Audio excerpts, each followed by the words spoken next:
첫 해외 순방으로 3박 5일 동안 나토 정상회의에 윤석열 대통령 부부가 다녀왔습니다. 오늘 귀국했는데요.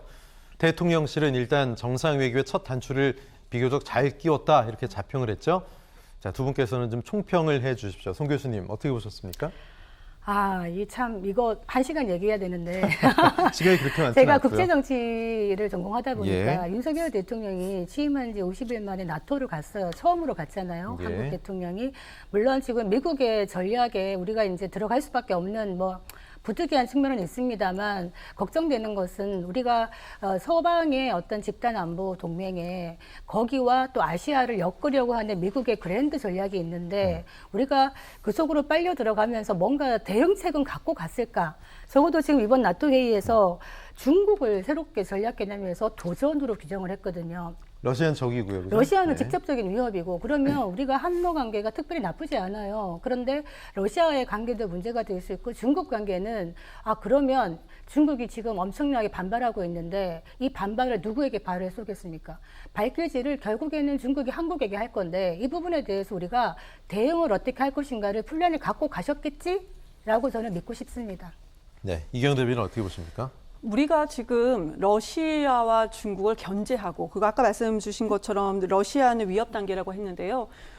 중국 같은 경우는 그전에는 이제 무역 협력 관계였다가 구조적인 도전이라고 했습니다. 근데 이것을 더 깊게 얘기한다면은 점진적인 그 위협 단계로까지 지금 정의를 내리고 있습니다. 나토에서. 근데 굳이 우리가 거기를 왜 갔는가? 그럼 갔다면 성과를 내오셨으면 훨씬 더 좋았을 텐데 성과를 내오지 못했다는 거. 오히려 우리가 중국을 견제함으로써 지금 소비 의류 관련주가 완전히 급락했다고 하지 않습니까? 그런 부분에 대해서 좀 안타까운 마음이 드는 것이고요. 이렇게 돼서는 안 될 것 같습니다. 그리고 지금 언론에 보면은 15개국을 정상을 만나서 그 무슨 성과를 있다고 했는데요. 그 시간이 몇 분인지 아십니까? 15개국 정상을 만났다는 시간이 15분입니다. 그것이 성과라고 볼 수 있는 것인가? 참으로 참 이게 맞는 것인가라는 생각이 들고요. 마지막으로 한미일 정상회담만 있었습니다. 그러니까 한미하고 한일은 없었습니다. 한미일만 있었다. 그런데 우리가 그 45년 광복 이후부터 일본과 일본과 미국 간에서는 일본에서는요 63년도, 20년도 채 되지 않을 때부터 미일 방위 협력 체제를 계속 구축을 했습니다. 그것이 무엇이냐? 한반도에 일본의 군사가 올 수 있게끔 한 것을 점진적으로 계속 만들어가고 있었거든요. 그것이 약간 그 구체화된 시기가 2015년도에 좀 그때 당시 구체화가 됐습니다. 그런데요, 우리가 6.25 때도 보시면 우리가 그렇게 어려울 때에도 이승만 정권 당시에 정부 당시에도 일본의 도움을 청하지 않았습니다. 그건 다 이유가 있습니다. 이번에 문재인 대통령도 일본은 군사동맹이 절대 아니다라고 이렇게 확정을 지었거든요.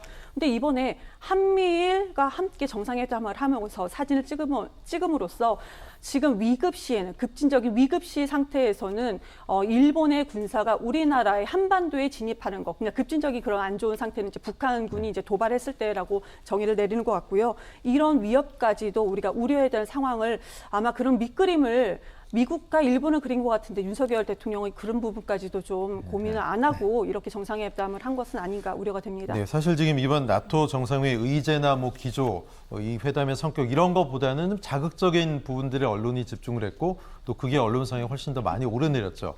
예를 들어서 바이든 대통령과의 노루각수라든가 사무총장과의 면담에서 30분 기다렸다 또 취소됐다 다시 잡히고 이런 데서 이전 미수가 아니냐, 우리가 잘 못하는 거 아니냐, 이제 이런 부분에 좀 포커싱이 많이 맞춰졌어요. 어떻게 보셨어요?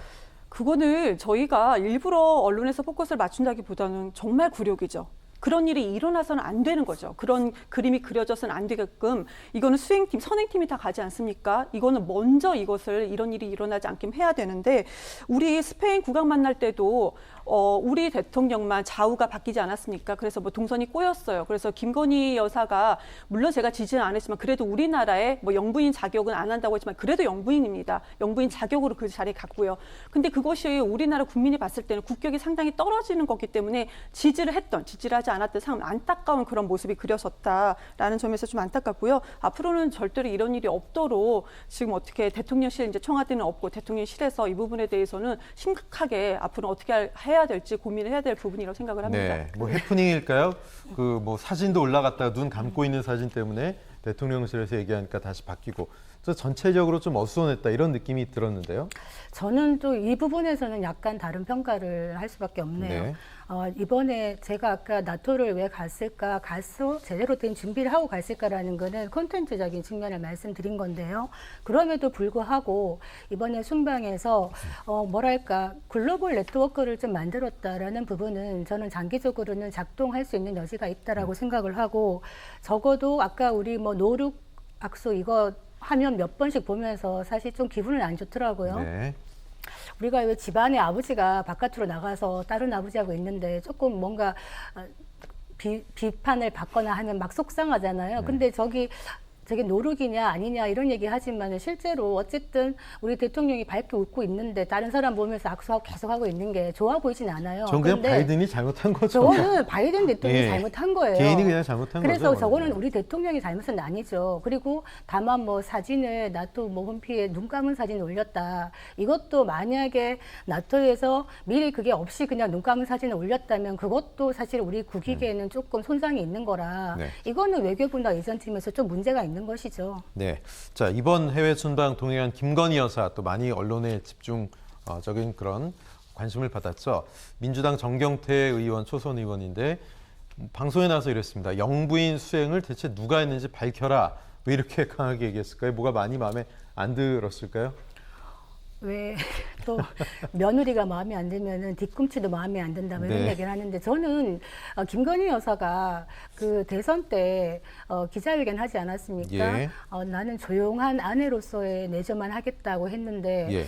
되고 난 다음에는 그 본인은 조용하다고 생각하시는지 모르겠지만 국민이 봤을 때는 활발히 활동하신다 이렇게 보여집니다. 그래서 저는 오히려 아내로서 내조를 하겠다고 하는데 남편이 대통령이에요. 그러면 영부인으로서 활동을 할 수밖에 없습니다. 이제는. 예. 그렇다면 적어도 이제는 한 매듭을 짓고 내가 영부인으로서 이만큼 활동을 하겠다라고 한번 말을 하고 지나가는 건 나쁘지 않을 것 같고요. 네. 지금 이번에 해외 순방 가서 김건희 여사의 행보들에 대해서는 저는 뭐 크게 실수한 건 없다. 네. 개인적으로는 그렇게 보여집니다. 예, 뭐 언론에 보도가 많이 된 그 일부 사진들 가운데서 특히 이제 미술관에서 찍은 사진이라든가 구석에 좀 위치 선정이 좋지 않아서 거의 얼굴이 안 보였죠. 그런데 또 한편 다른 사진은 굉장히 중심에 있는 그런 사진도 있었습니다. 그런데 또 김건희 여사 눈길을 끌었던 거는 항상 이 드레스 코드가 바뀔 때마다 태극기 배지를 옷깃에 달고 다니셨단 말이죠. 이것도 일종의 패션 외교로 좀 전략적으로 생각을 하고 간 것 같은데 어떻게 보셨어요, 이경 대변인께서?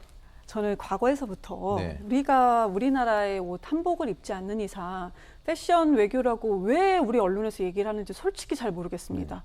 솔직히 모르겠어요. 이번에 김건희 여사의 옷을 향해서도 뭐 칭찬도 있고 비판도 있지만 굳이 우리 언론이 그렇게까지 할 필요가 있는가. 배지 같은 경우는 우리나라 태극기 아니겠습니까? 거기에 네. 큰 의미를 부여하는 것이 무슨 의미가 있겠는가. 저는 개인적으로 과거에서부터 그랬기 때문에 그거는 좀 같은 말씀으로 드리고요. 그리고 이번에 김건희 여사의 사진에 대해서 김건희 여사 잘못한 거 없죠. 저도 그렇게 생각합니다. 저는 의전했던 팀들이 이거 정말로 이거는 문제가 있다. 근데 의전팀이 누구였느냐 이것도 좀 밝혀져야 될 거라고 생각을 합니다. 근데 제가 듣기로는 의전팀 자체의 중심, 핵심, 의전팀이 전체는 아니겠지만 핵심에 김건희 여사의 오빠가 좀 들어가 있는 것은 아닌가 이런 또 의혹이 있는데요. 이런 부분에 대해서도 우리가 좀 밝혀야 된다. 그러니까 김건희 여사의 오빠여서가 아니고 전문성을 말씀드린 것입니다. 전문성으로 좀 봐야 되는 것이고 그리고 우리나라에서는요. 솔직히 뭐 주가 조작이라든지 그 사문서 위조, 학력 경력 위조라고 한다 하더라도 그런 것 때문에 김건희 여사에 대한 시선이 곱지 않다 하더라도 그래도 우리나라 영부인 자격으로 갔으면요. 솔직한 마음에 저 김건희 여사에 대해서 제가 지지하지 않는 사람임에도 불구하고 사진 가운데서 찍었으면 좋겠습니다. 우리나라 대표에서 가시지 않았습니까? 그리고 영부인들 사이에서 뒤쪽에서 얼굴도 안 보이게끔 빼꼼하니 보이는 모습 정말 안타깝습니다. 그렇게 가운데서 했으면 좋겠다는 말씀 드리는데 이거 다 김건희 여사 잘못이겠습니까? 의전팀, 수행팀에서 이거 잘못한 거 아니겠습니까? 우리가 첫 외교 순방입니다. 이런 부분에 대해서 앞으로 이런 일이 없도록 다시 한번 해야 될 것 같습니다. 네. 이게 사실 이제 네, 짧게 해주시죠. 우리 시간이 없어요. 국민들 네. 입장에서는 우리 대통령, 우리 영부인이 중간에 막 서면 좋겠지만 네. 이번 회의의 중심은 나토이기 때문에 우리 마음대로 되지 않는 부분은 분명히 있었다. 뭐 이런 부분은 있는 것 같아요. 네, 제2부속실 설치 논란 또 그래서 나오고 있는데요. 과연 어떻게 될지 좀 지켜봐야 되겠습니다. 자, 오늘 두 분간의 말씀 여기까지 하겠습니다. 이경 대변인, 송문희 교수님 고맙습니다. 네, 감사합니다. 감사합니다. 네.